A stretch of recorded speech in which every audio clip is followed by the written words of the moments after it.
안녕하세요. 오늘은 나의 문화유산 답사기 2편 산은 강을 넘지 못하고 유영준 교수님이 지은 책을 30분 동안 읽어보도록 하겠습니다.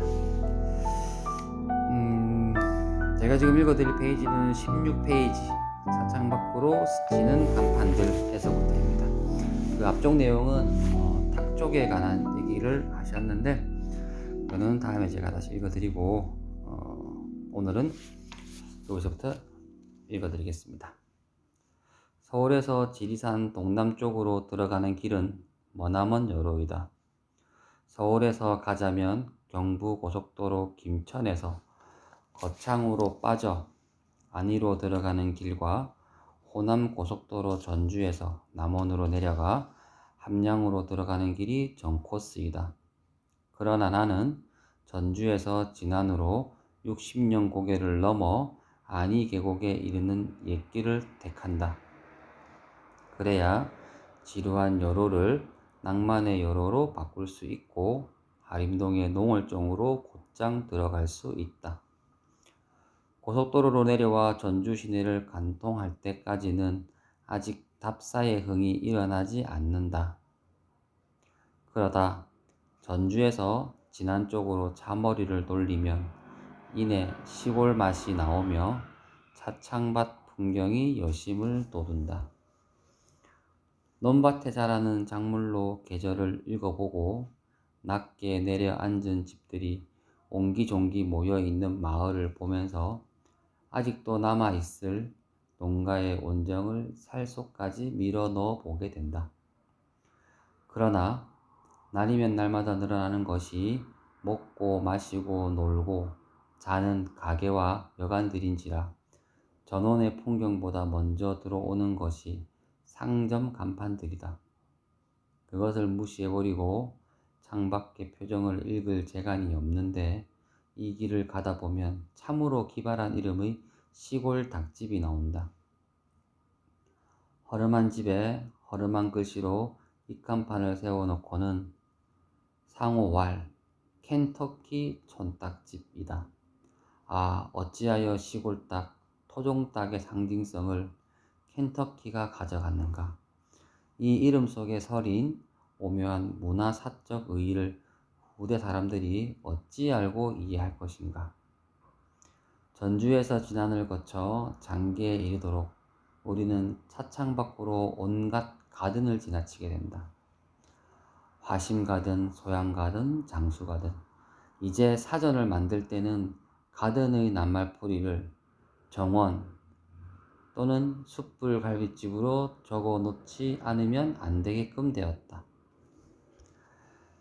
역마살이 고산자 김정호 버금가게 팔자 속에 베었는지 팔도를 내 집 마당처럼 돌아다니다 보니 나는 참으로 기발한 간판을 많이 보았다. 성남에서 이천 쪽으로 뻗은 산업도로를 가다가 관련터널을 지나면 베드로 횟집이 나온다. 그렇지. 베드로는 어부 출신이었고 이 길은 천주교 성지순례 코스이지라는 생각을 하고 혼자 웃은 적도 있다.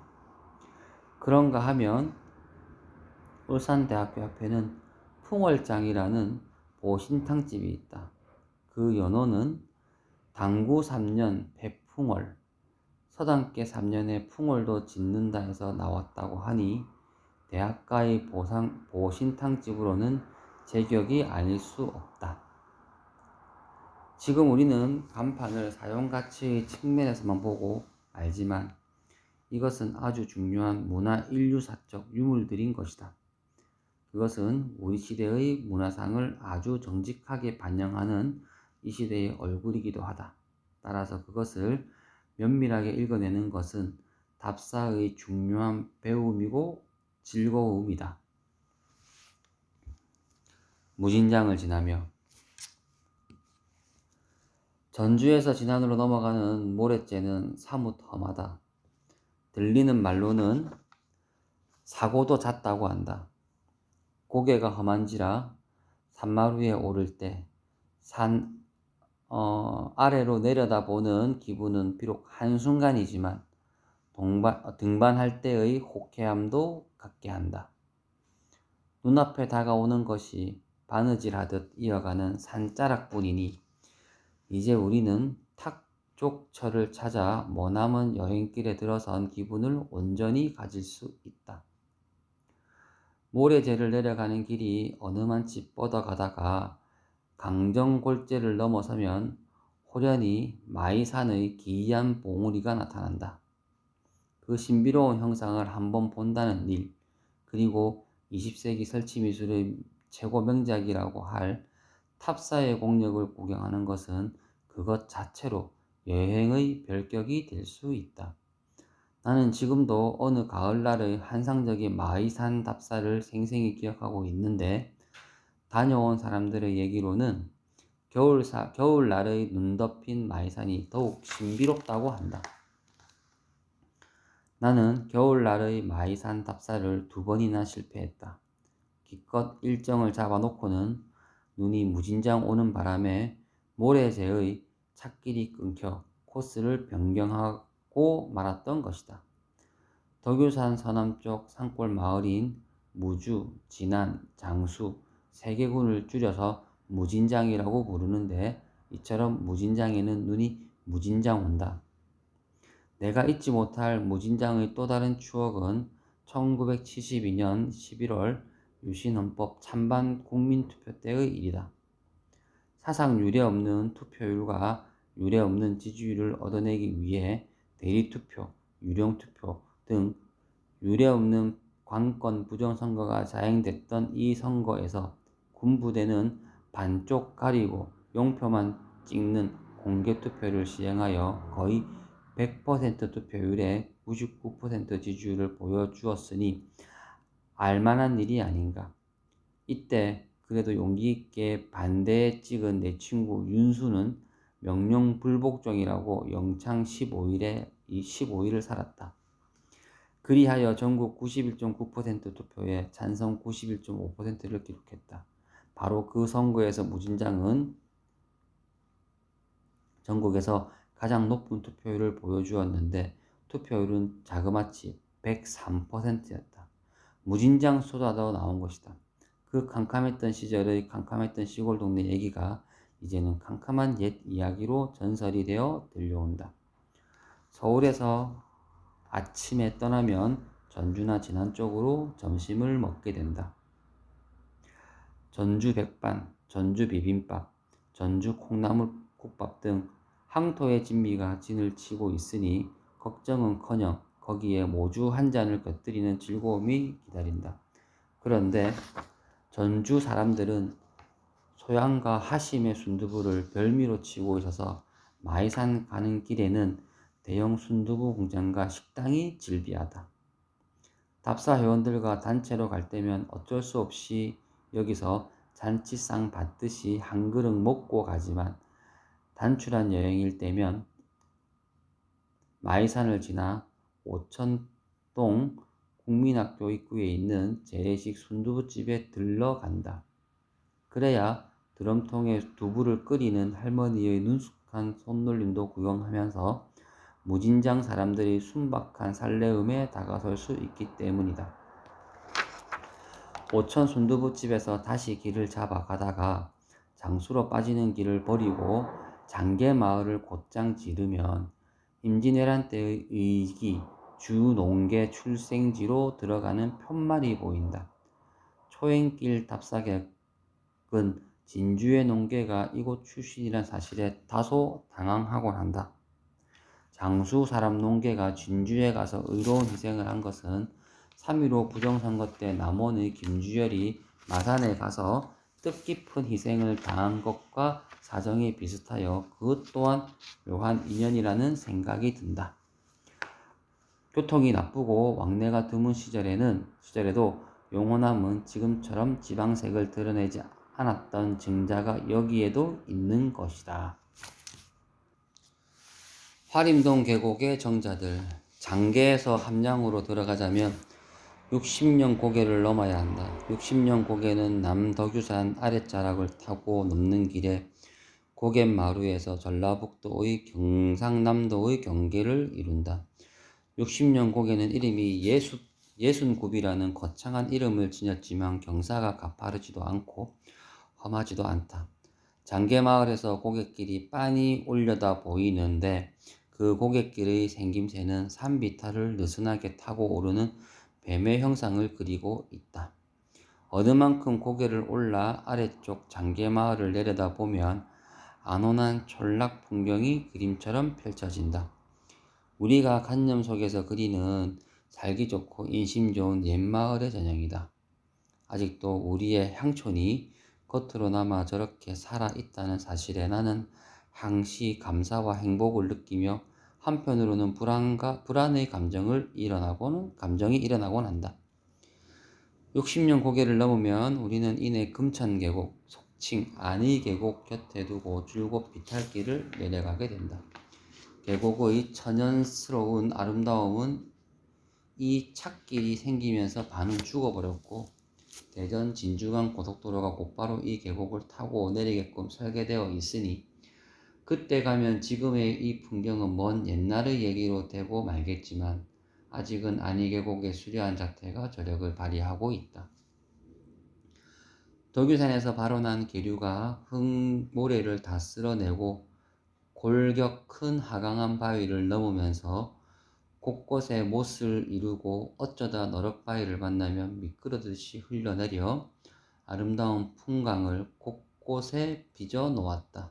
그 계곡이 절정을 이루는 곳을 하림동이라 하며 예부터 팔단 팔정의 승경을 자랑해왔다. 지금 하림동의 8정자를 다는 헤아리지는 못하지만 거연정, 군자정, 동호정, 농월정이 계곡 양쪽으로 포진하여 아무런 예비지식 없이 무심히 가던 사람도 잠시나마 쉬어가고 싶은 충동을 일으킬 준수한 정자가 곳곳에 자리 잡고 있다. 어느 경우든 정자의 모습은 감추어진 그윽한 곳이 아니라 훤히 드러나 보이는 반듯한 자리에 어찌 보면 나를 보라는 듯 우리를 정면으로 대하고 있다. 여기에서 나는 호남이 아닌 영남의 정자 문화가 지닌 독특한 성격을 읽어보게 된다. 영남 누대지에 실린 영남의 누각과 정자는 책으로 한 권이 될 정도로 헤아릴 수 없이 많다. 함양군지에 소개된 정자와 누대는 근 150개소가 된다. 그 누대는 저마다 사대부의 풍류와 은일의 뜻이 서려 있다.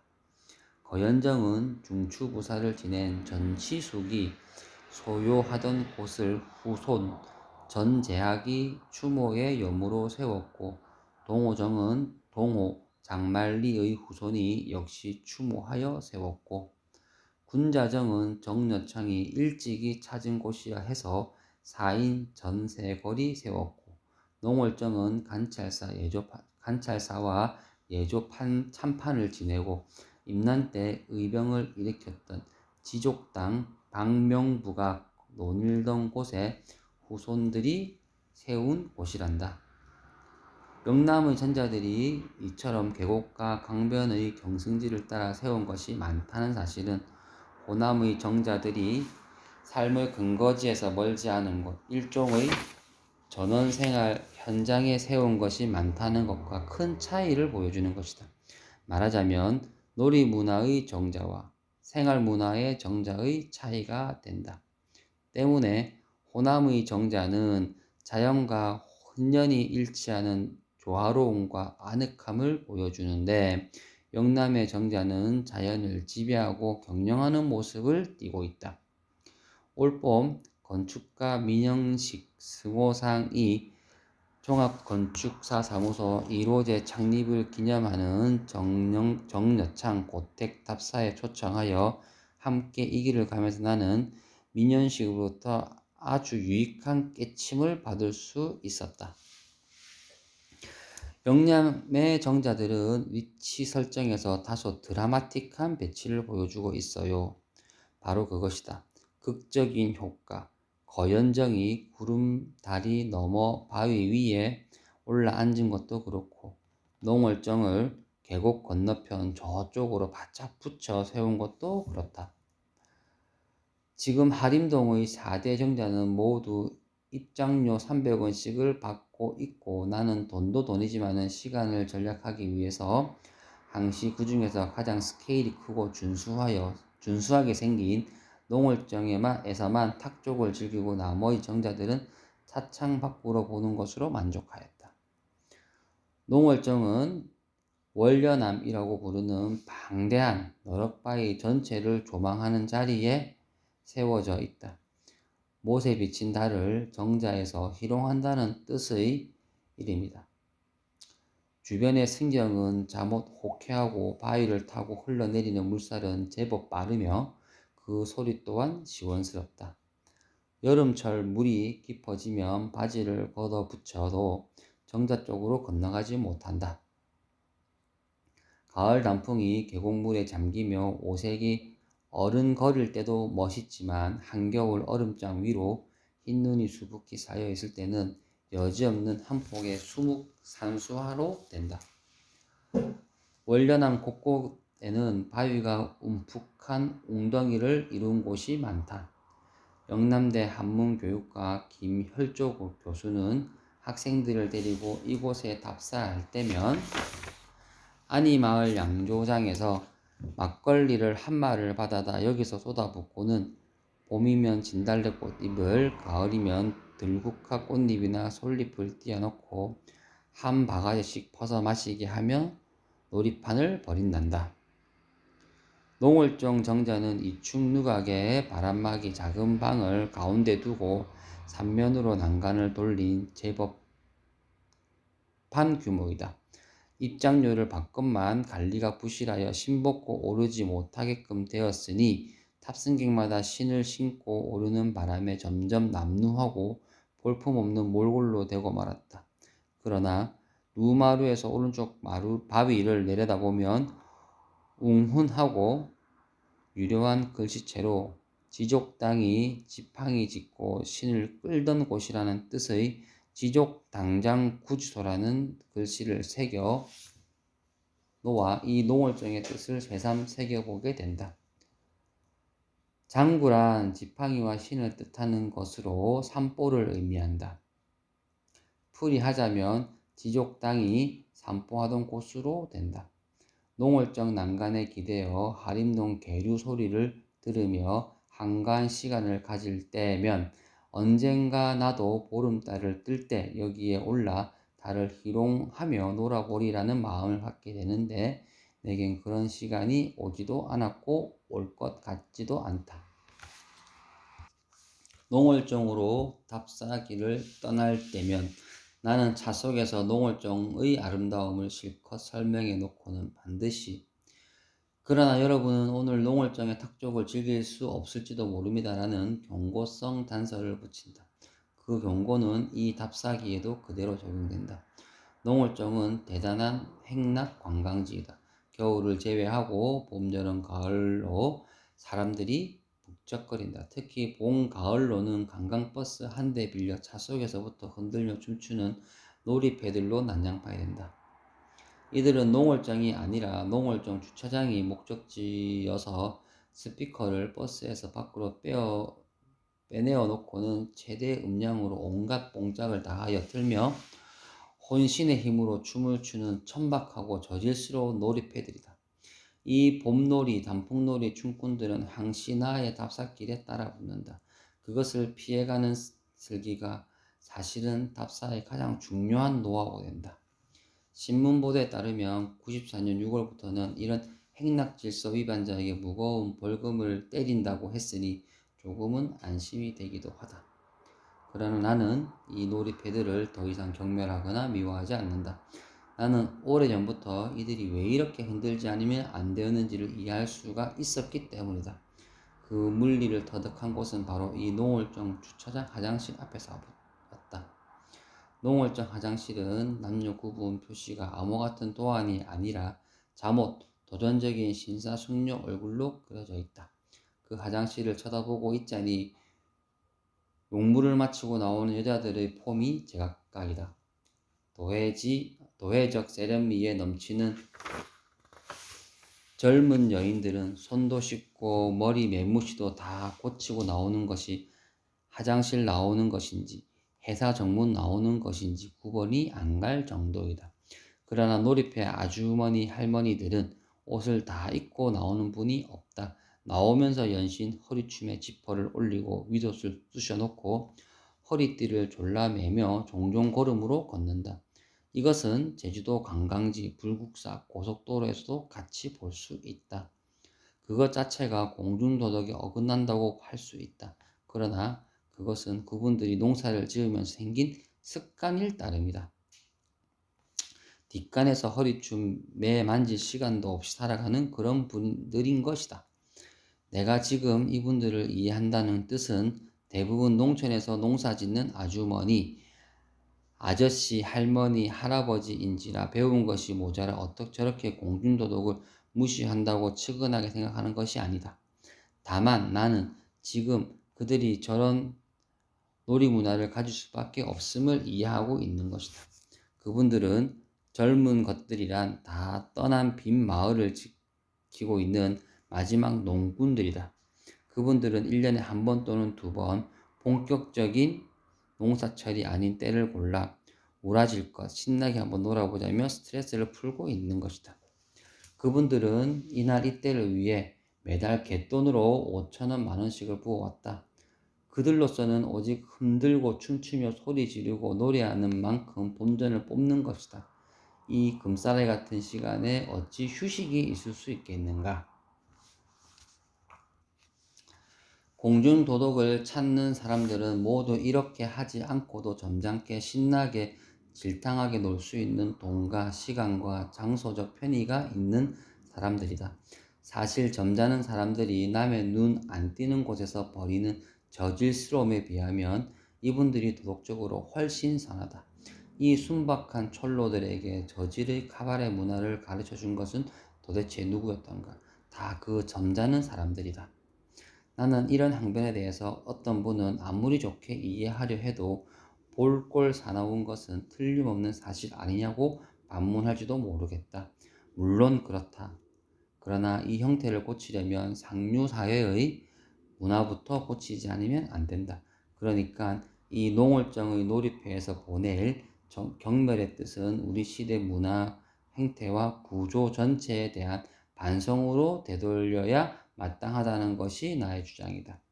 지금 전 세계에서 문명국으로 자처하는 나라를 보면 모두 중세 봉건 국가에서 근대 시민 국가로 전환하는 과정에서 봉건 시대의 세련된 고급 문화를 근대의 시민 문화로 계승하는 과정을 겪었다. 서양 중세 음악이 르네상스의 모테토, 바로크의 바흐를 거쳐 베토벤, 드뷔시로 자연스럽게 이뤄지는 모습을 역력히 볼 수 있다. 미술도 마찬가지고 문학도 그렇다. 그러나 우리는 근대화 과정에서 그 중요한 작업을 하지 못했다. 조선시대의 세련된 사대부 문화가 근대적, 시민적, 대중적 지평에서 확대, 개편, 수정되는 계기를 갖지 못했다. 봉건사회 해체기에 일어났던 서민들의 새로운 생명력을 발전시키는 노력도 해보지 못했다. 언간독의 글씨 같은 서체를 아직도 만들어내지 못하고 있다. 그래서 남긴 숙제가 한 세기 반이 지난 지금에도 숙제로 남아있는 것이다. 놀이문화도 마찬가지였다. 모든 것이 근대화 서구화의 위세에 밀린 것이다. 또 그렇게 열심히 서구의 뒤를 쫓아갔기에 이만큼 사는 나라가 되었다. 그러나 서구 문화가 들어올 때는 세련된 고급 문화만 들어오는 것이 아니라 저질 문화도 따라 들어왔다. 그것이 한국적, 항토적으로 변질된 것이 저 놀이패의 춤 문화이다. 농월정 난간에 기대어 주차장 나무 그늘에서 무리 지어 거의 죽을 힘을 다하여 연신 흔들어대는 아주머니와 아저씨를 보면서 우리 시대의 세련된 놀이문화 행태는 어떤 것인가를 생각해 보았지만 내 재간으로는 실마리도 잡아낼 수 없음이 안타까울 따름이다. 고작 생각해낸 것은 탁족과 답사뿐이었다.